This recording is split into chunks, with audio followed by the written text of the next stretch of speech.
You're listening to Business Talk Radio, where we take business to the next level. Rapping with Dr. Jacalyn connects you with experts from all over the world to help you take charge of your career, your business, and your life. Rap along with us. Visit drjacalyn.com to learn how to become a guest or a sponsor. And now, the doctor is in.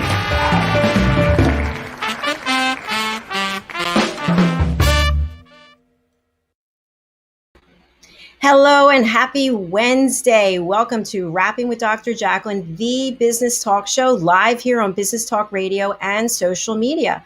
I am your host and executive producer, Dr. Jacalyn Kerbeck. I am a certified life and career coach. I love this program, and a big reason is because of this gentleman, Mr. Al Cini. He is amazing, right? I'll take amazing. So Al is our co-host. He's my partner and friend, and he has so much knowledge and expertise in many fields. Considering that you were here today, I'm just so grateful. Thank you. Well, thank you. I'm grateful to be invited here. And our guest today is, as they say, right in my wheelhouse. People ask if I do public speaking. And I say I'm not a motivational speaker, but I am a speaker on the subject of human motivation. And that really is the topic today. The topic today is, how do you motivate people to do the things that need to be done to achieve the success that you yearn for without you having to do all that work yourself? And, we live in a world of thirds. Only a third of people are engaged in their work. Only a third of projects ever succeed. 2/3 or more of companies fail right after startup because they never quite meet their goals or never quite establish themselves in the marketplace. You can improve those odds greatly by engaging your people, and that is what Bruce Bolger is going to talk about. You know, I've known of Bruce for years, many years. He's really an expert in his field. He's got a great reputation, so thank you for bringing him to us today. He's one of the founders of the Enterprise Engagement Alliance, a terrific website with a lot of great information there. He's prolific on LinkedIn. You should definitely connect with him and get to know better how he does what he does and what it is that he does. And there isn't any business owner in the country, or in the world for that matter, that can afford to ignore what we've been through over the past year and the effect it has had on their people and on their company. Everybody needs really to take action right away. And Bruce has got a lot of great advice on how to do that. And I think it's interesting, Al, that Bruce, yourself, and myself, we all have the common thread of helping drive behavior change with people. That's really it. I mean, you do it as a coach, and I do it as a kind of an organizational development guy with the Brand and Culture Alignment Toolkit. And Bruce has a very, very big tent with lots of really smart people in it, each of whom has their own angle and their own approach to it. And that's why it's so good to get to know him. And the two of you have common roots, too, in the incentives and rewards programs business. Isn't that right? Yes. I worked in the incentive space, employee recognition, sales incentives, meetings, and events for, I think, just about 18 years. Well, one of the topics we'll squeeze in, it's Bruce's idea, and he knows all about this, is you can spend a lot of money on perks and tchotchkes and bling, but are you really getting a return on that money? And a lot of people are asking the hard questions these days. What do I need to do to really propel my people? Bruce has got some interesting angles on that. Yeah, we're going to bring him out. So what I found through the course of my career when I was in that role was that there are people who do have programs in place, and they've been in place for years and years and years and years, and they've never measured how effective they are. So they're basically taking that money and just not using it potentially in the best way that they could. So Let's bring Bruce out. Good. Here he is, Bruce Bolger. Welcome, Bruce. Well, thank you. It's a pleasure. It's wonderful to have you here. So how do you two know each other? Well, Al plays a very important role in the overall field of enterprise engagement because it's all about aligning people. When we get into your show, and we have plenty of time to cover, engaging people, the number one thing is to have alignment, to have a clear purpose and to have everybody aligned. So Al, when I saw the work that BCAT was doing, I reached out to him, and we've covered him multiple times in our media platforms, because I don't know of any other company that really has developed such an integrated approach. So that's how we know. That's how I know Al.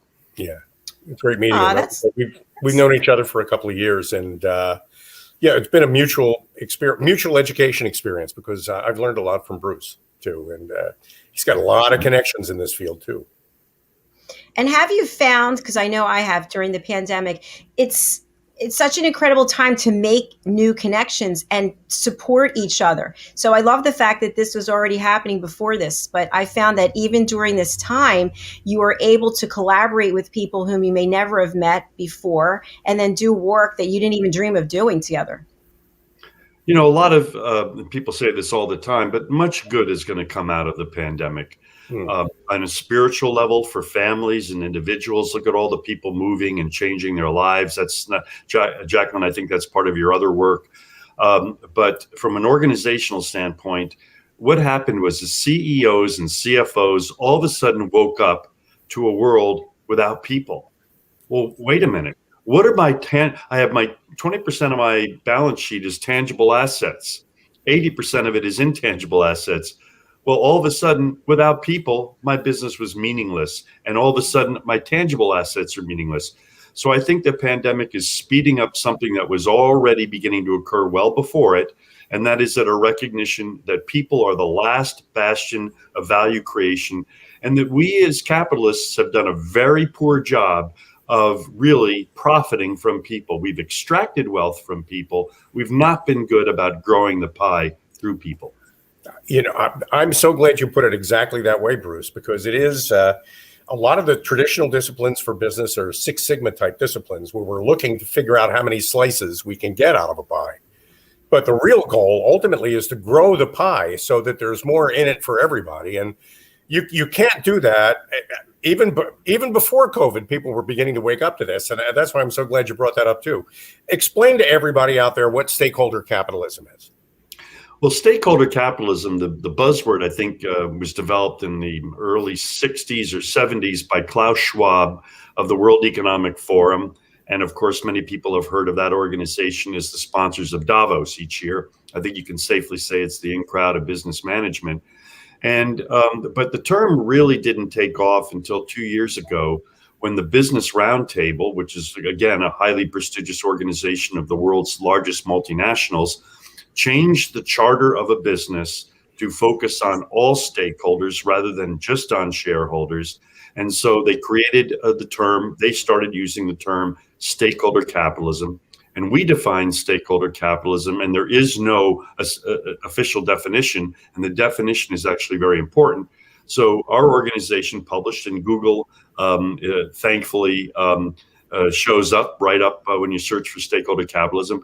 It's creating wealth for shareholders by creating value for customers, employees, suppliers, communities, and the environment.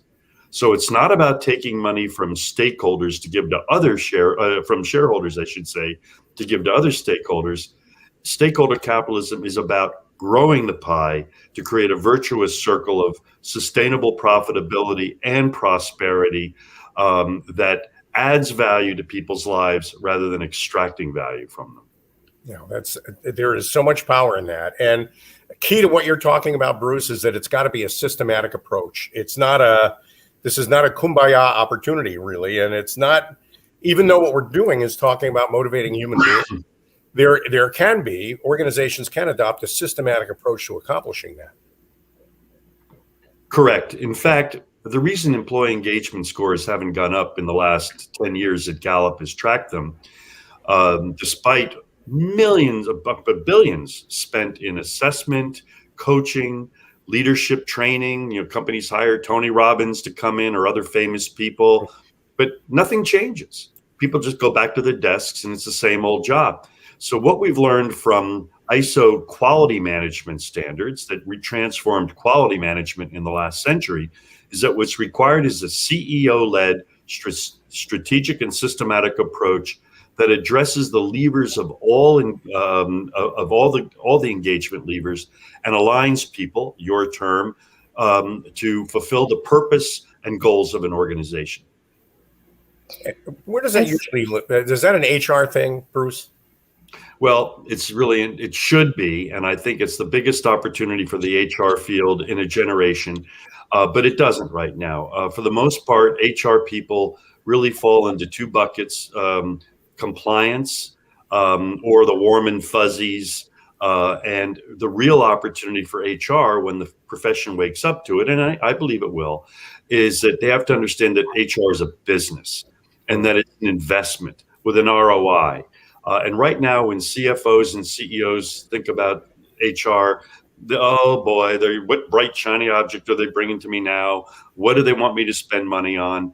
And in fact, a study by IBM that came out just last week, I believe, a survey of the 3,000 CEOs found that the CHRO is dead last at 16% of the C-suite that the CEO is going to talk to about kind of initiative.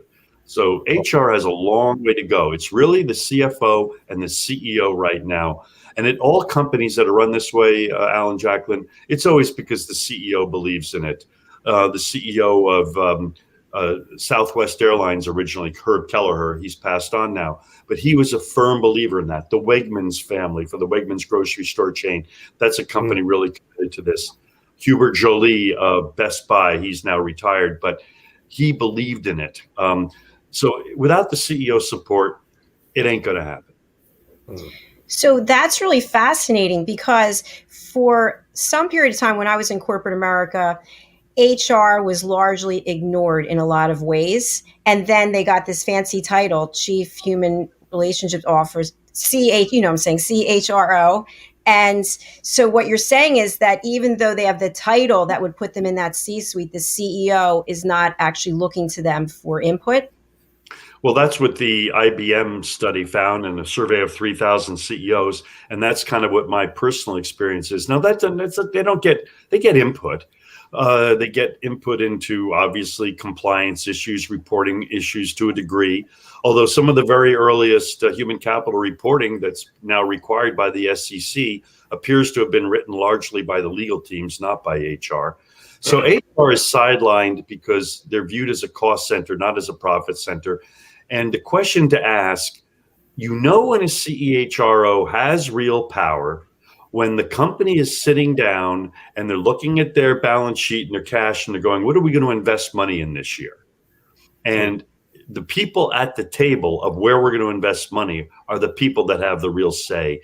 And I think in most cases, the CHRO is not there to decide, are we going to do a stock buyback? Are we going to do acquisitions? Or are we going to invest in our people, or how much of each? I think that really kind of tells the story that the CHRO is factually not really at the table. It's not there at the table. No, that's fascinating. It's not the first time it's happened, Bruce. I've been in the technology business for years. That's really my background. There is another C-suite executive, the chief information officer, who already has gone through a transition where CEOs are more likely to take major IT projects and outsource them rather than use their own internal people to do them. And that loss of faith in some of your own internal staffing because you feel like they're not really delivering what you need delivered to make your company successful is common. And but it really does reinforce the point. If you're going to make a difference inside of a company, you got to start with the chief executive officer. If you start any lower, it's just not going to happen. That's right. It becomes a bright, shiny object. Employees know it's going to go away. It's the initiative of the year. I think a great example is that about 10 years ago, when the employee engagement thing started, the buzzword started being used, companies started doing lots of employee engagement surveys and spent lots of money on them. And guess what happened to them? Nothing. They sat on a shelf. The information wasn't shared with other management. No real actions were taken. And voila, employee engagement has not gone up one iota in 10 years. According to Gallup, it hovers around 40%, 38%. But here's another even more scary statistic. Manager engagement isn't much better. I think Gallup tracks management engagement at about 51%. So my question I always ask if I meet a CEO or a CIO or a board member, or I should say a CFO, what if everybody in your organization was as passionate about it as you? Or what if every organization was 50% as passionate? Good questions. Those are great questions. We'll come back to them after the break, right, Dr. Jacalyn? Yes, sir. We're going to take a break. So stay with us here on Rapping with Dr. Jacalyn, the business show with Al Cini and our guest, Bruce Bolger. We'll be right back. Hey everybody, my name is Ralph Graves Jr. I'm the host of the Ralph Graves Jr. Show, and I want to invite you to pick up my book, Unstoppable. I wrote a book called Unstoppable. It's 7 universal laws that will transform how you pursue and achieve success. The one thing that my 20 years of law enforcement has taught me is that no matter who you are, we are all governed by universal laws, like gravity. But in this book, we're going to talk about laws like the law of forgiveness, laws like the law of control, the law of intelligent practice, the law of expectancy. I was able to see how those, no matter what their background was, those who identified and treated these laws with respect, they were able to go on and lead successful lives. So pick up this book, and you can go ahead and pick it up at Amazon.com, BarnesandNoble.com, RalphGravesJr.com, where anywhere where fine books are sold. Thank you. There are 7.7 billion people on Earth today. 40% of these people are under the age of 25. Young adults are the most fertile mission field in the world today. In Scripture, we see Jesus pouring his life into 12 young adults who he equipped to change the world and all of history. Like Jesus, we believe that the best approach to reach the world with the gospel is to invest in young, emerging leaders and equip them to build disciple-making movements. Concentric is the notion of surrounding and sharing a common center. Our center is the model and strategy of Jesus for both leadership development and ministry formation. As a global alliance, we provide equipping in biblical leadership based on Jesus' example in the New Testament. Jesus modeled for us how to make disciples that reproduce. Focusing on leadership development is key to creating movements that spread the gospel and Jesus' disciple-making strategy to young leaders around the globe. Our ministry alliance partners are actively equipping leaders and building movements of multiplication that reproduce the life of Christ. Join us today to equip young leaders with Jesus' strategy that will change cities and nations.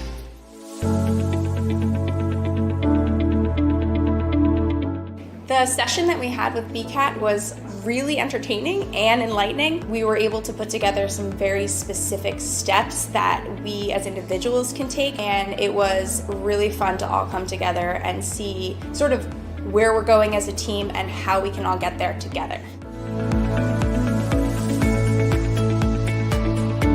We had a tremendous experience with the BCAT partners. One of the challenges that we have as an organization is to make sure that we have the right people in the right chairs doing the right thing. To do that well, you have to have synergy. You can try to dream up ways to make sure that your group does that, or you can rely on experts. We would recommend BCAT partners to anybody who's looking to take their organization to the next level.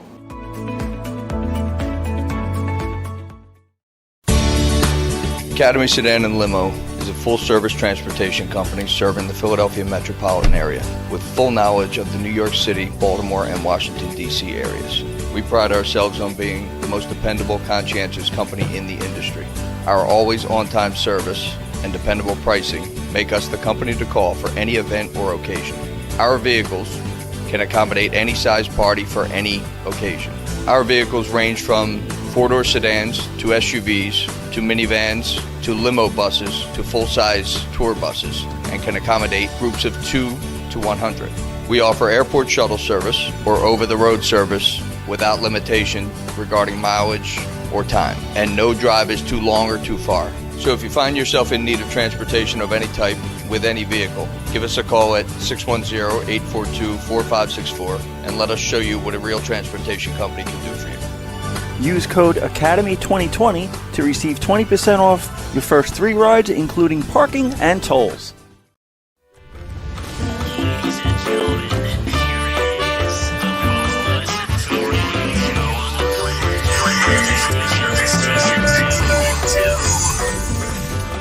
You're listening to Business Talk Radio, where we take business to the next level.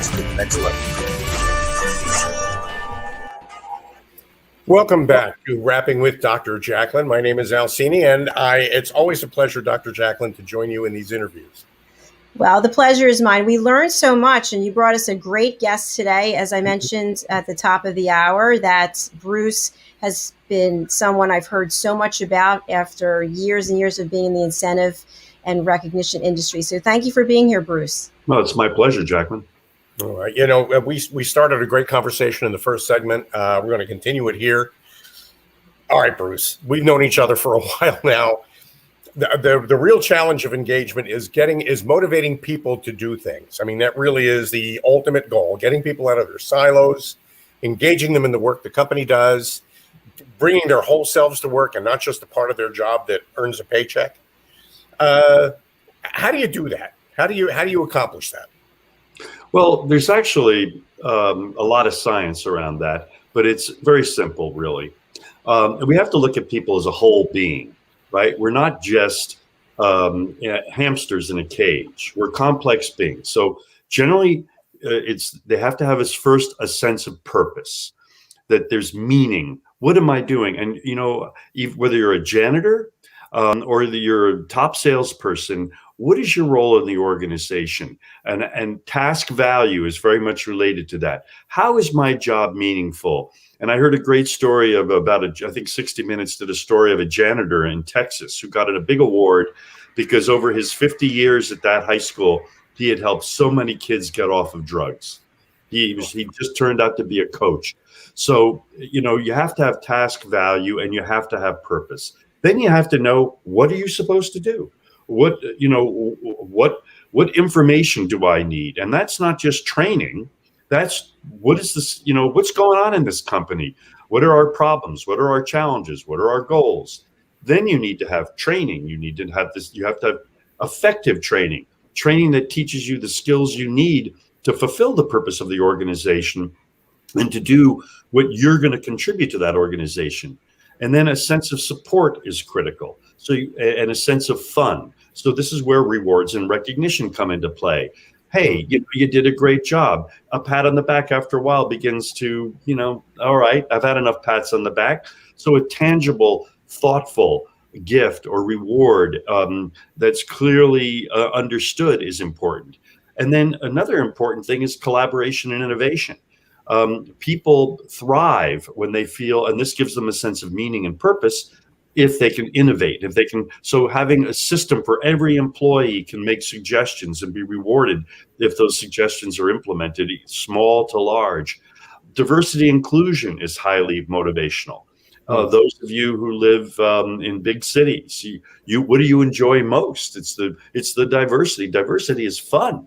And you learn, as Dr. Jacalyn was talking before, about how, you learn from other people. So, and then you need measures, you need performance measures. How am I doing?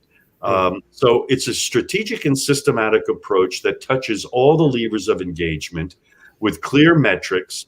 And then you can see how you're doing. And of course, assessment, I left that out. That's extremely important.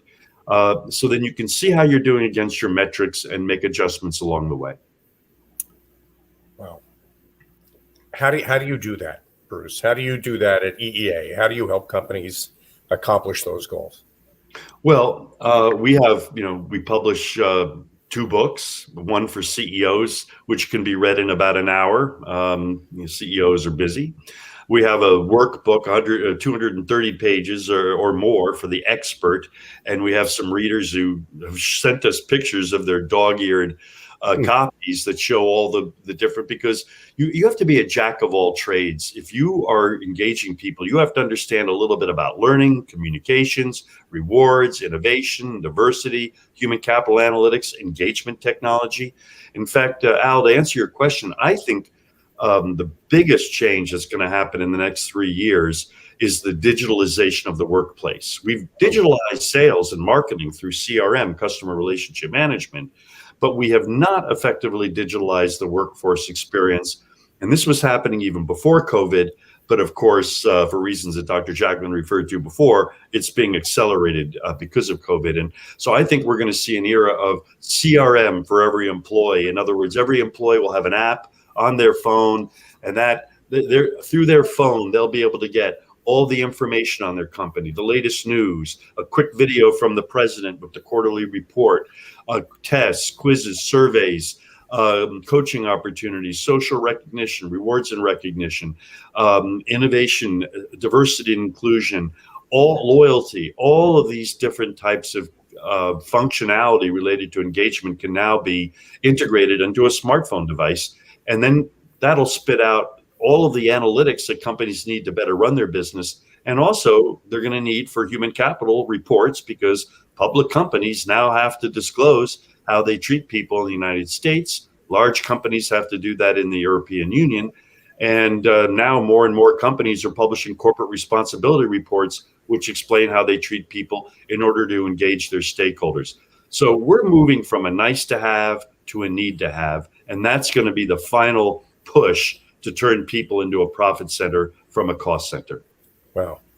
Well, Bruce, I'm wondering, as the workplace shifts and where we work shifts, and of course we don't know how that's going to continue to evolve, but we know it's difficult to get the mind share of someone even when they're in an office situation where that's what they're supposed to be doing their job every, from 9 to 5, whatever the hours are.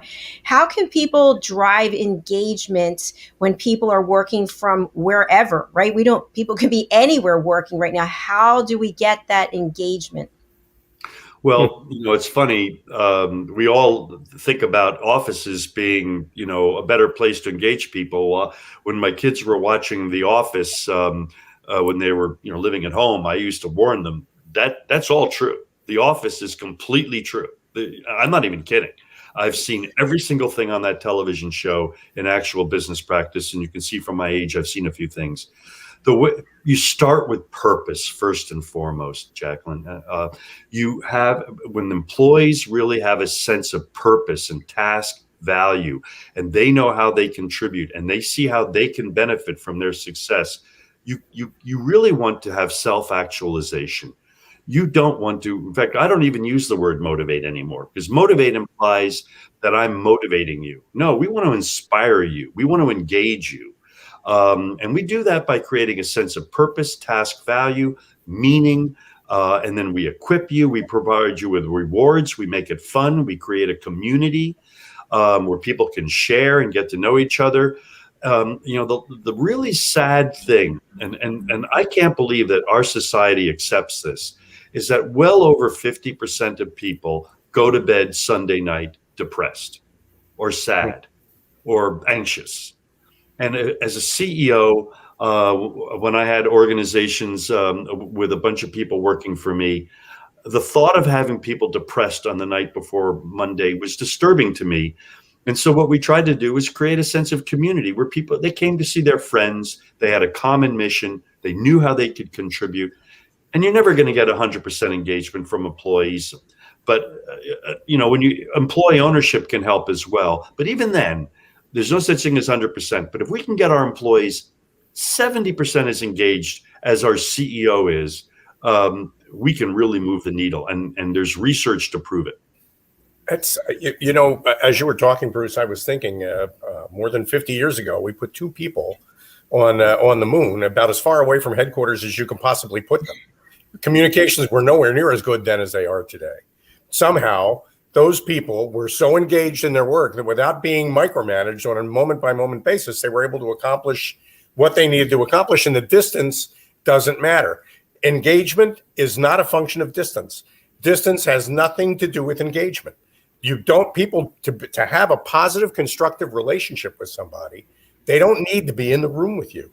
They don't even need to be on the planet with you. A good relationship is what drives, in my mind anyway, engagement. And I know you feel the same way too. Well, we know it factually. Look at business partners who start businesses together, and one might be in Manhattan, another one might be in Dallas or Des Moines or Omaha. Those partners, they have a sense of ownership. So they are really, really committed. They don't need to be motivated. So how do we create that sense of ownership in all of our people? And most CEOs don't realize the value of that. They can't measure it. And so they ignore it. Well, that's key. Really good discussion. It's time to take another break and hear from our sponsors. Stay with us here on Rapping with Dr. Jacalyn, the business show on Business Talk Radio and social media. We'll be right back. We'll be back.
Located at 121 Haddon Avenue in Westmont, New Jersey, is Margie Cedrone, artisan jeweler.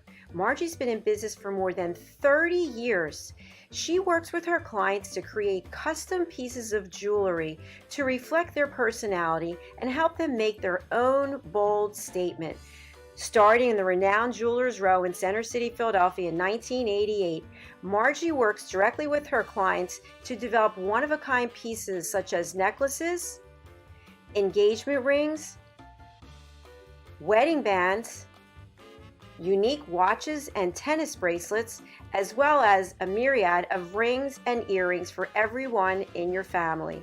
She also has worked directly with Dr. Jacalyn over the years, creating unique pieces of jewelry to reflect her personality. She does pearl stringing and repairs on site at 121 Haddon Avenue. Call or text Margie at 215-384-7155. Margie Cedrone Jewelry is open by appointment only. Make your own bold statement. Have you just lost your job or have been laid off and you are looking to transition to a new job or career? Maybe you have even tried submitting tons of applications and yet you keep getting turned down for jobs you qualify for.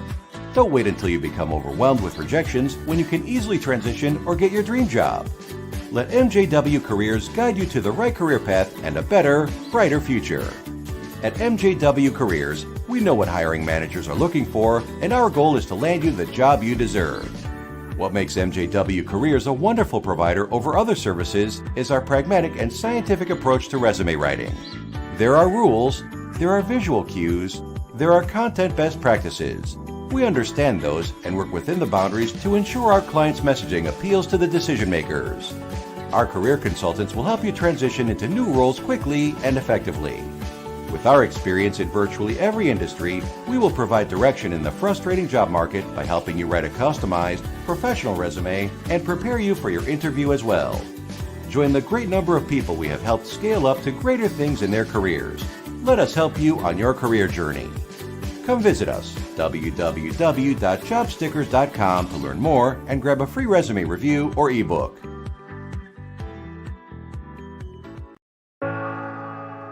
I tried to ignore it, but my stomach issues were out of control. I couldn't fix them on my own. It was time to do something. A friend said the Crohn's and Colitis Foundation could help me find a specialist. Feels good to finally have a plan. Don't hide your symptoms. Get help at spillyourguts.org today.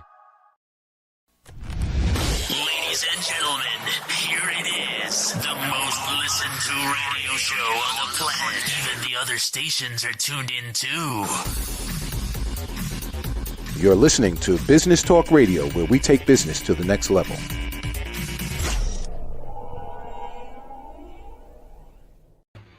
Hi, welcome back to Rapping with Dr. Jacalyn, live here on Business Talk Radio and social media. This is the business show. You don't want to be anywhere else, and we'd love to hear from you. You can put comments on Facebook, LinkedIn, YouTube, and Twitch TV. And you can pick up the phone and dial 609-961-1169.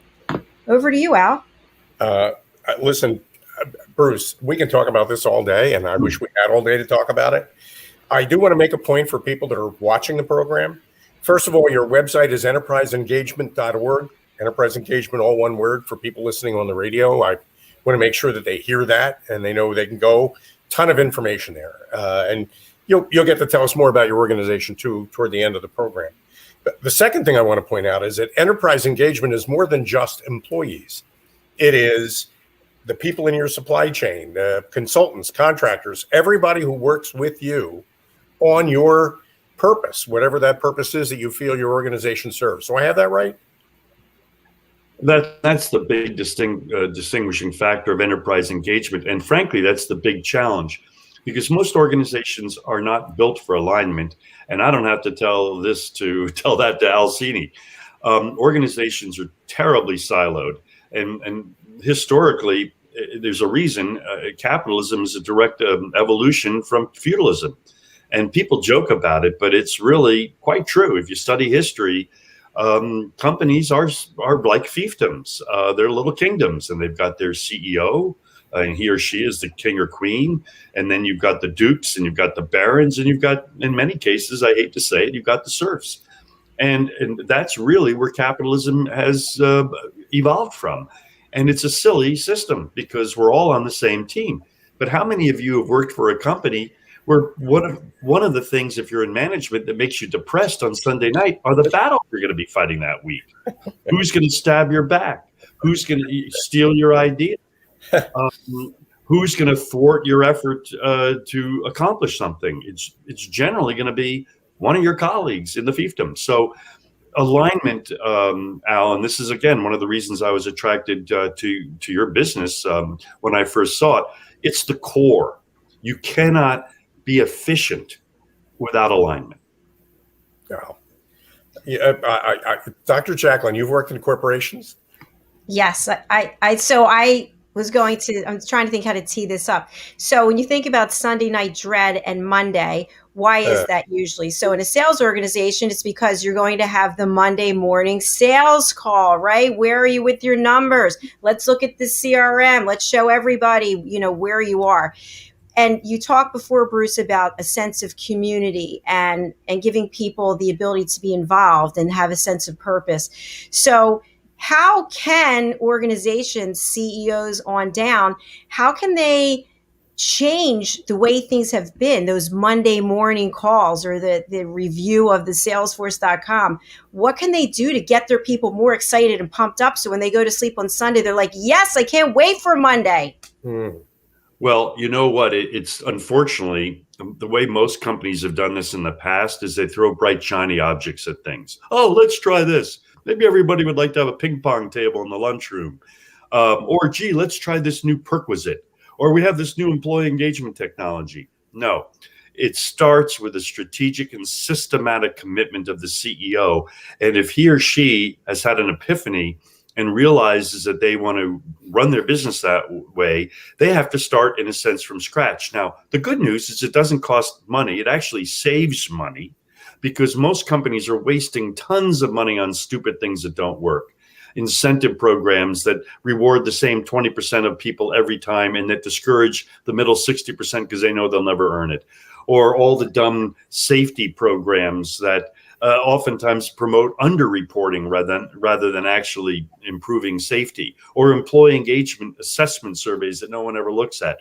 So really what the CEO really has to adopt in one way or another is a business operating system. And there are formal business operating systems out there that really organize the way a company is run, and that saves a tremendous amount of time and aggravation. But and that doesn't cost more money either, but it's a disciplined approach to running your business. But so even if you're not ready to have a business operating system, and by the way, they're quite prevalent in Japan because they are so effective. Even if you're not ready for that, you've got to have a systematic approach. You've got to really go down what is going to really inspire people. And it doesn't inspire people to say to your sales team, okay, you got to make 100 calls a week. All right, on Monday, what happened with your 100 calls? that's just going to lead to torturing your customers who are going to have their voicemails filled with desperate salespeople trying to hit their quota. So it really requires a holistic approach that really looks at the fundamental drivers of purpose and that moves from inspiring people rather than controlling them. That's the big opportunity. A long time ago, actually in the 80s, I worked for two companies, both computer companies. One of the companies was a huge computer company, at the time the second largest computer company in the world. The other company was a kind of a small upstart, struggling to stay alive company with a lot of complicated history. Worked for both of these companies at the same time. My job, in fact, was to kind of broker a relationship between them. When I worked for the large computer company that was number two, 80% of the conversation was about what the next wave of layoffs is going to include. Who's going to be affected? Who's going to be included? Who was included in the last one? That's all they ever talked about. When I worked with the upstart company, all they ever talked about was how great the new products were, when the new products were coming out, how excited they were to be a part of that team. The little company was Apple. The big company was Digital Equipment Corporation. They don't even exist anymore. But for a while there, they were on the heels of IBM and catching up. And everything about those two stories was engagement. Everything, front to back. It was all about the engagement. That was what made the difference. If CEO, go ahead, Dr. Jacalyn.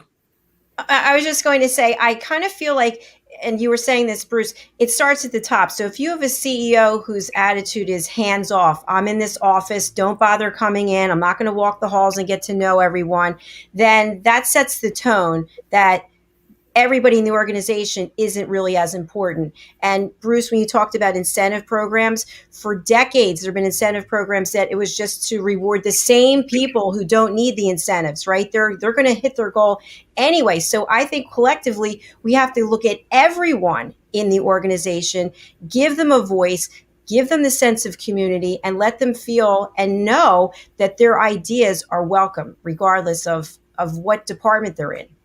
Or what level, or whether I never want to hear in a company that an employee who's been there a week says, gee, I have an idea. Can I share it? The answer is yes. Doesn't matter. I don't care if you're a janitor. I don't care if you're a senior executive. Oh, that creates task value. And of course, you have to listen to their suggestion. And if it's a bad one, you have to explain why that's not going to work, or it might be a great idea, but the timing isn't right. So it's an obligation. You cannot fake engagement. We're used to faking things in business. Look at all the expressions out there. The military always comes up with expressions like FUBAR, right, in World War II. And I'm not going to say what the F stands for, but something upped up beyond all relief, right? Well, look at all the buzzwords we have in business, like vapor trail. That vapor trail, what is that? That's a name for executive who is always disappearing at the appropriate time or moving on right before he or she is discovered. So there are all these terms that really characterize the way that we manipulate our environment to, in many cases, and I've done it when I was a young employee. I had a sales job that I hated. I slacked off. Absolutely.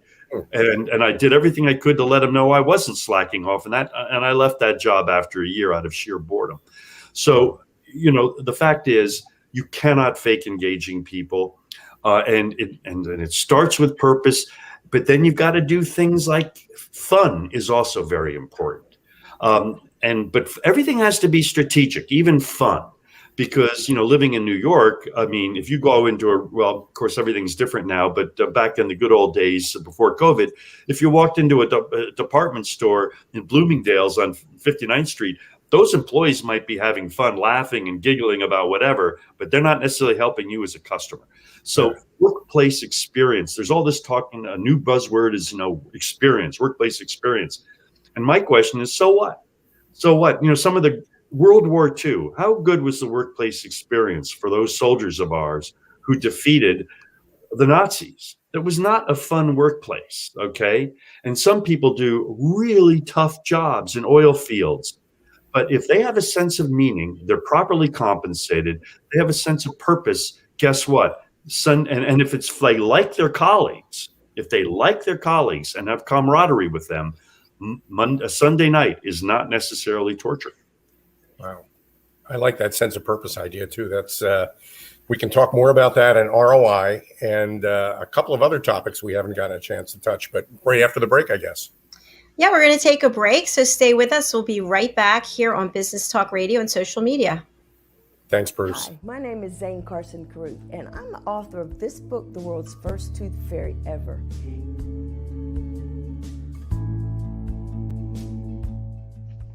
Reading is magic. Studies have shown that reading to your children lays the foundation for greater success in life. Reading helps develop language and vocabulary skills. It helps improve memory, and it encourages curiosity and inspires creativity. The benefits are immeasurable, and as a parent, you'll benefit too. In only 10 or 15 minutes a day, you'll be creating more memories and a bonding experience that will last for years to come. So take time to read to your children. Read them books about things that engage and interest them. Tales of fairies and magic fascinate children, and as everyone knows, the Tooth Fairy is at the top of the list. If your child loves magic, wands, adventure, and what child doesn't, you'll love reading them books from the trademarked series The World's First Tooth Fairy Ever. Follow along as Abella, the world's first tooth fairy, accidentally starts the tooth fairy tradition. Learn the tricks of being a professional tooth fairy in the book Abella Starts a Tooth Fairy School. Your child's imagination will soar as you read the adventures of Abella and her magic wand.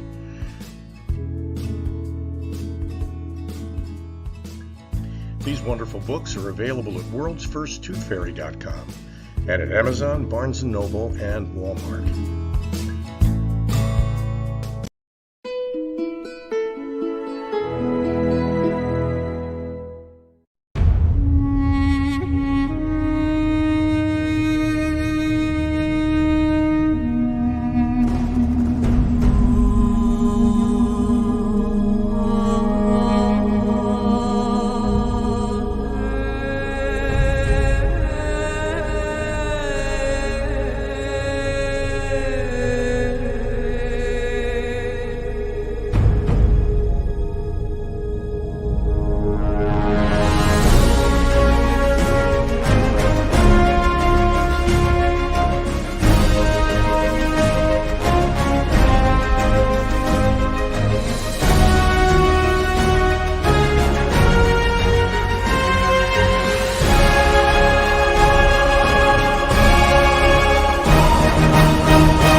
You're listening to Business Talk Radio, where we take business to the next level. Welcome back to Rapping with Dr. Jacalyn, live here on Business Talk Radio and social media. This is the Business Show. My co-host, Mr. Al Cini, and our guest, Mr. Bruce Bolger. Bruce, it was, as a matter of fact, I just got a text from a friend of mine who was watching the program who said that he really wants us to talk a little bit about return on investment because that's what most CEOs are looking for. So when you got a CEO who's saying things like, well, engagement, schmengagement, what good is it going to do me and what's the ROI on this? How do you answer that? Well, you're probably driving with one eye on the road, and Ms. CEO, and it's not your fault because you didn't learn about it in school. Harvard Business School doesn't even teach it. But there's some very clear human capital metrics that companies don't even know about that can really help you to predict the profitability of your company going forward. And one of them is called human capital ROI, and it's a very simple calculation, a division of your human costs against your revenues and profitability. It's an arithmetic calculation you can do on your calculator. And then there's one called human capital value add, which actually shows how your human capital expenditures contribute to your bottom line. And if you see those numbers heading down, that's a pretty good bet that you're going to be falling short of your EBITDA or earnings projections. And then there are several other measures that are also highly predictive of EBITDA, and that's your revenues and costs per customer and employee, as well as the profit per employee and their willingness to recommend. And that applies to customers as well, because if you have a high profitability per employee, a lower, and a high willingness to recommend, okay, that's the magic that you want to be at. And then two other very other important, I should say, numbers are diversity, inclusion, and then that's not diversity. Diversity is what percentage of people work, at your company from different cultural or ethnicities or genders. Well, what diversity inclusion is how effectively are you integrating them in your community? How well are they contributing? And there's lots of ways to infer that. When you have employee engagement technology, you can get lots of data as to whether the different diverse groups are actually participating in all these activities. And then finally, training effectiveness. I mentioned that earlier. It's not how much training you do, but is that training actually driving your core purpose? Is that training giving employees or management the skills they need? So those are 5 key measures. And then the other thing that you can do, they're very common ROI measurement practices for almost any human activity. 2 people, Jack and Patty Phillips, are experts in this, and they've written a whole bunch of books on it, and their practices are pretty understandable and easy, because you can measure almost any type of human investment, incentive program, recognition program, against what the goal of that program was, what the level of engagement of that program was, and whether concrete results came out of that program against purpose, or financial results for that matter. In other words, what's it worth to you to lower turnover? What's it worth to you to increase presenteeism at your office? Put a dollar value on those things. If you want to increase sales or productivity, what's it worth to your organization? Most companies don't ask that question before they start spending money. Start with, what's it worth to your organization to accomplish that goal? That's great advice. And I know there's one other area I wanted to explore, and you brought it up in the last segment, and that is the Securities and Exchange Commission and governments all over the world now are beginning to require systematic approaches to engagement in corporations, aren't they? Well, it's not quite that. And it's really important to be clear on this, because what they're requiring is disclosures. And the SEC, under a Republican administration, and one would not have necessarily expected that, because generally the Republicans are, deregulation. But Jay Clayton, who was the SEC under President Trump, was a huge believer in human capital, and he was the one that drove these first requirements for the disclosure of how companies treat people to the extent it's material to their success. And they have to report on this every year, and they have to compare how they've done one year to the next. But other than that, it's pretty general. The Biden administration is undoubtedly going to be harder on these disclosures. But stakeholder capitalism is not required of businesses, and I don't think it should be. If a company, as long as something is legal, be my guest. But what I like about disclosures is it lets people determine who you want to do business with. And according to a survey by an organization called Just Capital, who surveys 3,000 to 4,000 Americans per year, 70% of Americans now make buying decisions, investing decisions, or decisions about whether they want to work for a company based on how they treat people. Now, again, that's not always the case, but we are more and more driven by doing business with companies that treat people, which explains why the environmental, social, and governance stocks, ESG, it's better known as, are doing so well these days, is that people want to invest in companies that treat people well, and the environment for that matter. Well, that's critical. Absolutely. All really incredible points, and you're so well researched, Bruce. I love how you're able to bring up these surveys and quotes and research. How do people engage with your organization, and what does that process look like? Well, thank you for asking. We're an outreach group. So the website that is on your on the footer there of the screen, that's our information service, and everything there is free. It's almost like a daily newspaper. You can subscribe to our e-newsletter or follow me on LinkedIn, and we post every day information, news, research, and that's why I know so many of these things, because literally every single day we're reporting on it, Dr. Jacalyn. So that's the website that's free, useful information. We then, our Enterprise Engagement Alliance has a formal learning and certification program, which we've just updated, designed to educate boards, CEOs, and management at all levels to be, in effect, chief engagement officers. What do you need to know? Because whether you're a manager of a Dairy Queen, whether you have a small department out in Scranton with a few office supplies salespeople in your staff, wherever, you need to understand how to engage them. And it's not just incentives, it's not just rewards, it's not just a pat on the back. It's this same strategic and systematic framework that applies to a corporation, applies to individuals. So the EEA has a training program, and it's a very reasonable membership annual program for people that are dedicated to engagement. And then we have an advisory service where we help both expert solution providers and corporations deal with these new human capital issues. What types of measures do we need to track? What do we do with that information? How do we report it? How do we measure the ROI of our engagement programs? And if I need a technology or if I need an engagement solution, we provide managed outsourcing to help them find the right solution for their organization. I love that. Those are the reasons why you want to go to that website, enterpriseengagement.org, critical.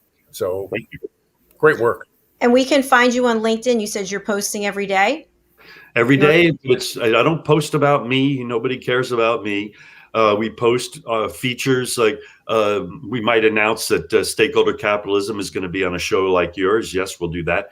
But most of our research, most of what we post is information, statistics, surveys, research, interviews, useful information that people can actualize in their organizations today.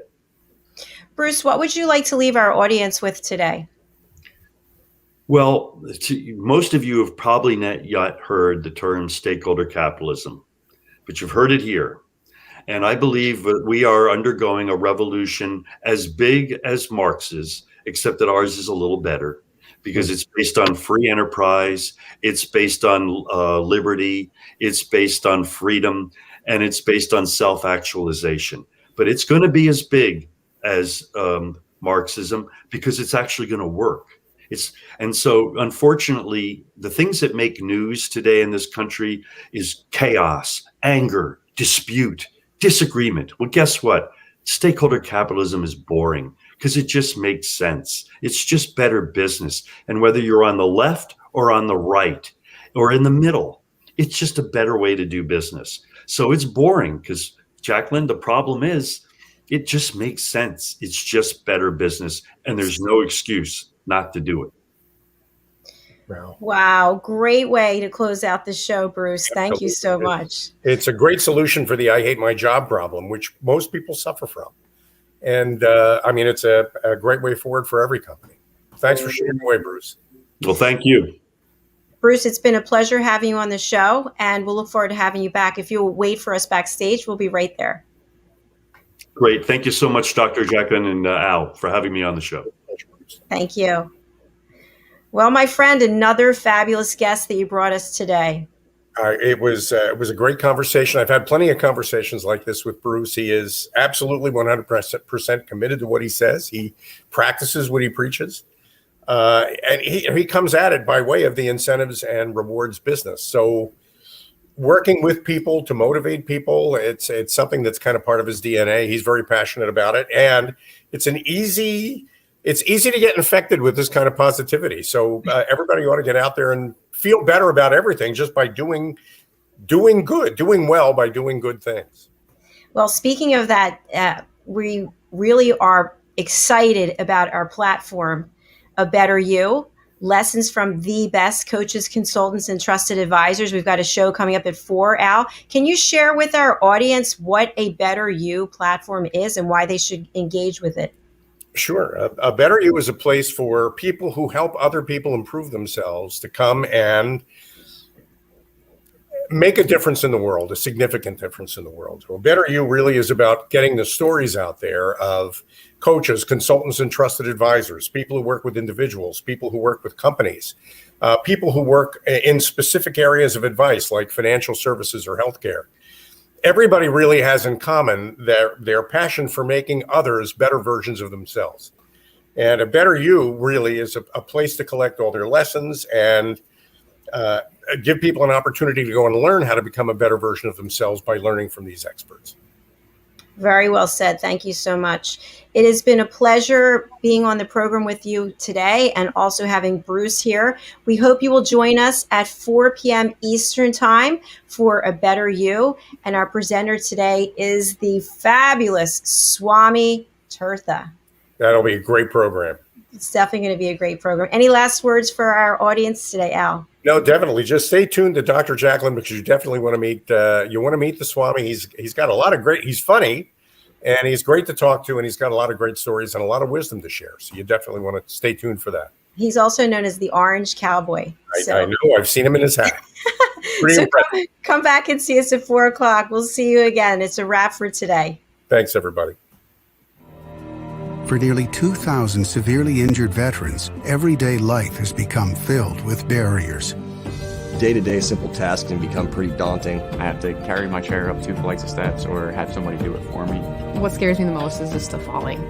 When I'm struggling with my house, I think, to have that one great barrier just knocked down, I mean, it's crucial.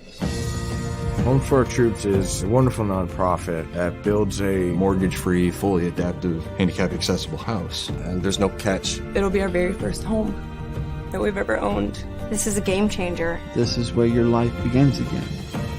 We need you to join us in completing this important mission. Please visit hfotusa.org and help build homes and rebuild lives. Because of you, everything's going to be okay.